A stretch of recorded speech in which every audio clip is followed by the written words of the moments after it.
দীর্ঘ ১৭ বছর পর বড় পর্দায় ফিরছেন টেলিভিশন এবং সিনেমার পরিচিত মুখ মেহের আফরোজ শাওন। অবশেষে ১৭ বছরে দীর্ঘ বিরতির পর নীল জ্যোৎস্না শিরোনামের চলচ্চিত্র দিয়ে পর্দায় ফিরছেন শাওন। নতুন কুড়ি দিয়ে বিনোদন দুনিয়ায় যাত্রা শুরু করেন শাওন। একের পর এক কাজ দিয়ে দর্শকের মনে জায়গা করে নিয়েছেন এই গুণী অভিনেত্রী। নির্মাতা হুমায়ূন আহমেদের অধিকাংশ নাটক এবং সিনেমায় অভিনয় করেছেন তিনি। এক সময় ভালোবেসে ঘর বাঁধেন হুমায়ূন আহমেদ এবং শাওন। বিয়ের পর সংসার ও সন্তান সামলে অভিনয় চালিয়ে গিয়েছিলেন শাওন। তবে ২০১২ সালে হুমায়ূন আহমেদের প্রয়াণের পর আর অভিনয় দেখা যায়নি তাকে। মাঝে মাঝে গানে পাওয়া গেলেও অভিনয়ে আড়ালেই থেকেছেন। ১৭ বছরের বিরতি ভেঙে এখন বড় পর্দায় ফিরছেন এই অভিনেত্রী। নীল জ্যোৎস্নায় অভিনয়ের বিষয়ে শাওন জানান, দীর্ঘ ১৭ বছর পর সিনেমায় অভিনয় করছেন তিনি। সবশেষ ২০০৭ সালে হুমায়ূন আহমেদের আমার আছে জল সিনেমায় শুটিং করেছিলেন। সিনেমাটি মুক্তি পেয়েছিল ২০০৮ সালে।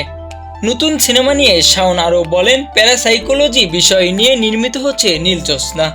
এতে আমাকে শহরের এক নারীর চিত্রে দেখা যাবে। গল্প ও চরিত্র পছন্দ হওয়ায় কাজটির সঙ্গে যুক্ত হওয়া। দীর্ঘদিন পর সিনেমার শুটিং করব, তবে প্রযোজক ও পরিচালকের পলিসিগত কারণে এই সিনেমা কিংবা আমার অভিনীত চরিত্রটি নিয়ে বিস্তারিত বলতে চাই না। সিনেমায় ১৭ বছর পর ফিরলেও ১৩ বছর পর অভিনয় করছেন শাওন। তিনি ২০১১ সালে সবশেষ অভিনয় করেছিলেন স্বর্ণ কলস নাটকে।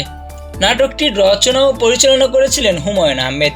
বৃহস্পতিবার ঢাকায় নীল জ্যোৎস্না সিনেমার নিজের অংশে শুটিংয়ের অংশ নেবেন শাওন। শাওন সহ এই সিনেমায় বিভিন্ন চরিত্রে অভিনয় করছেন তারিক আনাম খান, ইন্তেখাব দিনার, পার্থ বড়ুয়া, SF নাইম প্রমুখ। আরও আছেন পশ্চিমবঙ্গের অভিনেত্রী পাওলি দাম। নীল জ্যোৎস্না নির্মাতা ফখরুল আফরিনের চতুর্থ সিনেমা। এর আগে তিনি বানিয়েছিলেন ভুবন মাঝি, গুন্ডি ও JK ১৯৭১। নতুন সিনেমা নিয়ে ফখরুল আফরিন খান বলেন, নীল জ্যোৎস্না সিনেমার কাজ শুরু করেছিলেন প্রায় ৬ বছর আগে। আমার জানামতে প্যারাসাইকোলজি নিয়ে এর আগে বাংলাদেশের কোনো কাজ হয়নি। আর সেই কারণে মোস্তাক আহমেদের উপন্যাসটি পড়ার পর সিদ্ধান্ত নেই সিনেমা বানানোর।